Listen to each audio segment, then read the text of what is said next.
Olá a todos! Hoje, como sugestão de leitura do Evangelho segundo o Espiritismo, capítulo 14, honrai a vosso pai e a vossa mãe, itens 5 a 8. Quem é minha mãe e quem são meus irmãos? Item 5. E tendo vindo para casa, reuniu-se aí tão grande multidão de gente que eles nem sequer podiam fazer sua refeição. Sabendo disso, vieram seus parentes para se apoderarem dele, pois diziam que perdera o espírito. Entretanto, tendo vindo sua mãe e seus irmãos e conservando-se do lado de fora, mandaram chamá-lo. Ora, o povo se assentara em torno dele e lhe disseram: tua mãe e teus irmãos estão lá fora e te chamam. Ele lhes respondeu: quem é minha mãe e quem são meus irmãos? E perpassando o olhar pelos que estavam assentados ao seu derredor, disse: eis aqui minha mãe e meus irmãos, pois todo aquele que faz a vontade de Deus, esse é meu irmão, minha irmã e minha mãe. Esta passagem foi registrada em São Marcos, no capítulo 3, versículos 20 a 21 e 31 a 35, e também em São Mateus, capítulo 12, versículos 46 a 50. Item 6. Singulares parecem algumas palavras de Jesus, por contrastarem com a sua bondade e a sua inalterável benevolência para com todos. Os incrédulos não deixaram de tirar daí uma arma, pretendendo que ele se contradizia. Fato, porém, irrecusável é que sua doutrina tem por base principal, por pedra angular, a lei de amor e de caridade. Ora, não é possível que ele destruísse de um lado o que do outro estabelecia, donde esta consequência rigorosa, se certas proposições suas se acham em contradição com aquele princípio básico, é que as palavras que se lhe atribuem foram ou mal reproduzidas, ou mal compreendidas, ou não são suas. Item 7. Causa admiração e com fundamento que nesse passo mostrasse Jesus tanta indiferença para com seus parentes e, de certo modo, renegasse sua mãe. Pelo que concerne a seus irmãos, sabe-se que não o estimavam. Espíritos pouco adiantados não lhe compreendiam a missão. Tinham por excêntrico o seu proceder e seus ensinamentos não os tocavam, tanto que nenhum deles o seguiu como discípulo. Dir-se-ia mesmo que partilhavam até certo ponto das prevenções de seus inimigos. O que é fato, em suma, é que o acolhiam mais como um estranho do que como um irmão. Quando aparecia a família, isso São João diz positivamente, no capítulo 7, versículo 5, que eles não lhe davam crédito.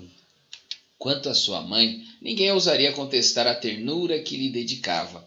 Deve-se, entretanto, convir igualmente em que também ela não fazia ideia muito exata da missão do filho, pois não se vê que lhe tenha nunca seguido os ensinos, nem dado testemunho dele como fez João Batista. O que nela predominava era a solicitude maternal. Supor que ele haja renegado sua mãe fora desconhecer-lhe o caráter. Semelhante ideia não poderia encontrar guarida naquele que disse: honrai a vosso pai e a vossa mãe. Necessário, pois, se faz procurar outro sentido para suas palavras, quase sempre envoltas no véu da forma alegórica. Ele nenhuma ocasião desprezava de dar um ensino. Aproveitou, portanto, a que se lhe deparou com a chegada de sua família para precisar a diferença que existe entre a parentela corporal e a parentela espiritual. A parentela corporal e a parentela espiritual. Item 8. Os laços do sangue não criam forçosamente os liames entre os espíritos. O corpo procede do corpo, mas o espírito não procede do espírito, porquanto o espírito já existia antes da formação do corpo. Não é o pai quem cria o espírito do seu filho. Ele mais não faz do que lhe fornecer o invólucro corpóreo, cumprindo-lhe, no entanto, auxiliar o desenvolvimento intelectual e moral do filho para fazê-lo progredir.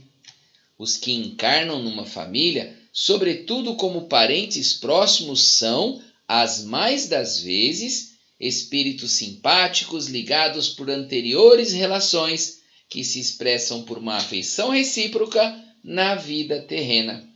Mas também pode acontecer sejam completamente estranhos uns aos outros esses espíritos, afastados entre si por antipatias igualmente anteriores, que se traduzem na Terra por um mútuo antagonismo, que aí lhe serve de provação.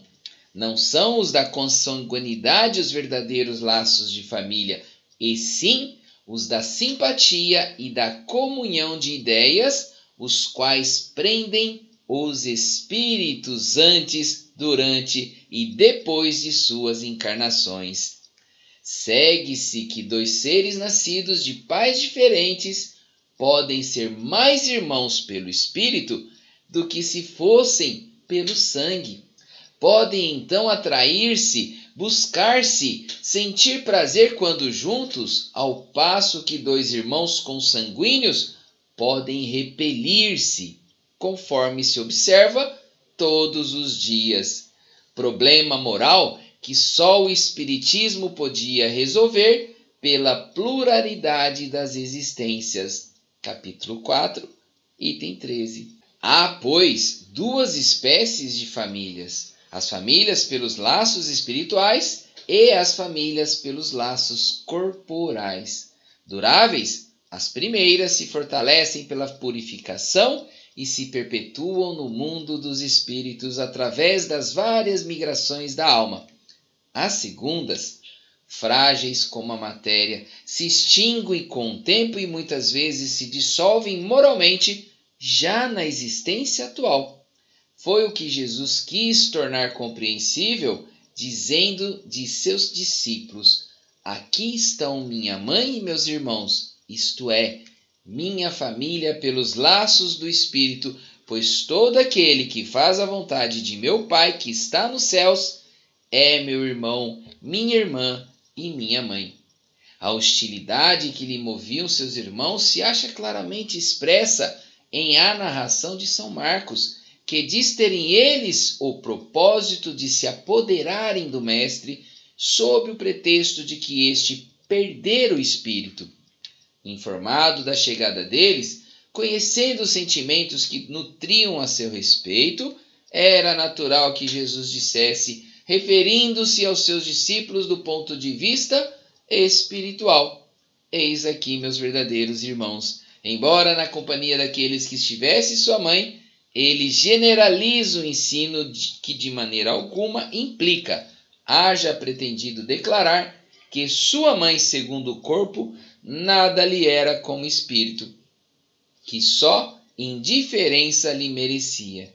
Provou suficientemente o contrário em várias outras circunstâncias. E assim, queridos irmãos em Cristo, encerramos a leitura do dia de hoje. Fique agora com os comentários do dia. Até mais, tchau, tchau. Bom dia a todos. Vamos a mais Evangelho segundo o Espiritismo. Vamos agora para o 14º capítulo. Honrai a vosso pai e vossa mãe. Hoje com os itens de 5 a 7, quem é minha mãe e quem são meus irmãos. E o item 8, a parentela corporal e a parentela espiritual. A doutrina espírita nos ensina que nós, encarnados na Terra, temos a possibilidade de nos expressarmos, de vivermos experiências necessárias para o nosso desenvolvimento, a nossa evolução, nos relacionamentos com os nossos semelhantes, que são todos os irmãos encarnados e desencarnados. E mais, cada reencarnação levamos conosco as tendências que vivenciamos. Vivências em várias experiências, em várias existências. E como possuímos o livre-arbítrio, vamos reagindo a cada situação, a cada circunstância do meio em que vivemos, de acordo com o nosso aprimoramento. Fazemos escolhas, erramos, acertamos, mas sempre aprendendo, porque nós estamos nos transformando e nos desenvolvendo. E nessas passagens, Kardec inicia seus comentários lembrando que certas palavras pronunciadas por Jesus parecem estranhas e contraditórias aos seus próprios ensinos. Realmente, essas palavras vistas ao pé da letra parecem contradizer toda a sua bondade, toda a sua benevolência para com todos, e como toda a sua doutrina tem por base o amor e a caridade, necessário que analisemos em todo o contexto. Em realidade, Jesus colocava sua missão acima de tudo e sempre aproveitava todas as circunstâncias e situações para deixar seus ensinos, seus exemplos, sua vivência. Nessa passagem, na passagem de sua vida, aproveitou a situação para esclarecer que antes de qualquer parentesco biológico, somos todos irmãos na paternidade divina. E o que faz a ligação espiritual é a afinidade de sentimentos, pensamentos, ideais, e não os laços de sangue. Destacou a diferença entre o parentesco corporal e o parentesco espiritual, que o Espiritismo tomou bem compreensível com a lei das reencarnações, através das quais as famílias consanguíneas vão se desfazendo, sendo englobadas, inseridas na família espiritual, que vai crescendo sempre, constituída pelos que aprenderam a se amar. E isso é muito importante.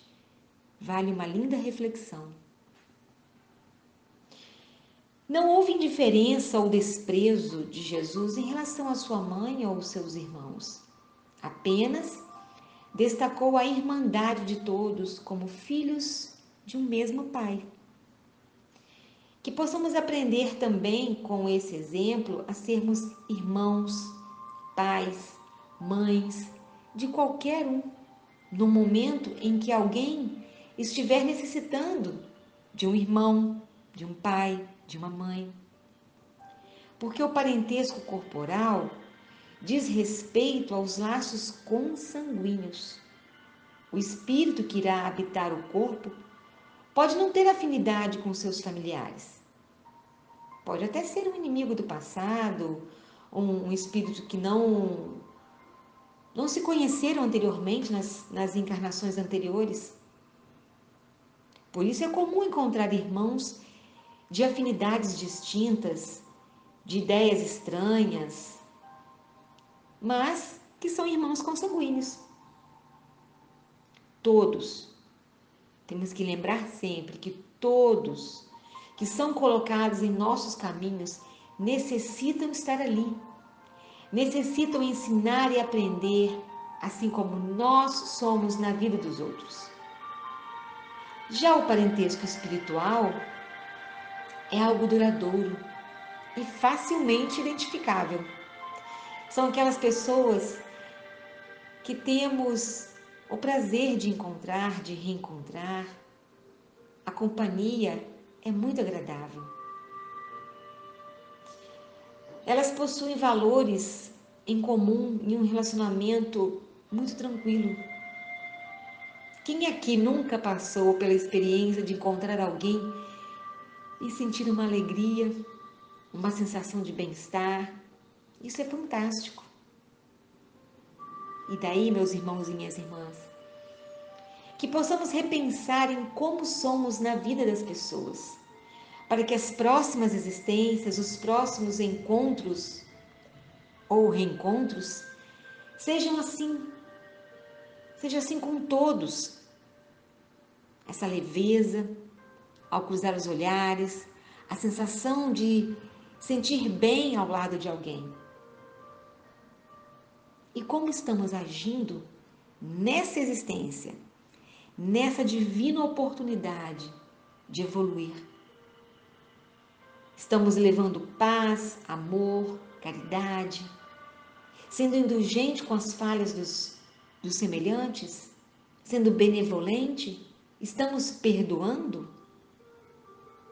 Vamos refletir sobre isso? Então, meus irmãos e minhas irmãs, nessa passagem de Jesus, ele faz referência às famílias espirituais que se reúnem, os que se afinizam em ideias, em sentimentos, destacando assim também a família corporal, que é provisória, mas que é um instrumento importantíssimo para o desenvolvimento moral do espírito. Lembrem-se que, independente de qual for os laços familiares, precisamos nos esforçar para conviver com os nossos familiares consanguíneos. A família é uma oportunidade de trocas de experiências, de ideias, de exercer o amor ao próximo. Que a paz de Jesus esteja conosco em mais um dia tão especial. Que assim seja.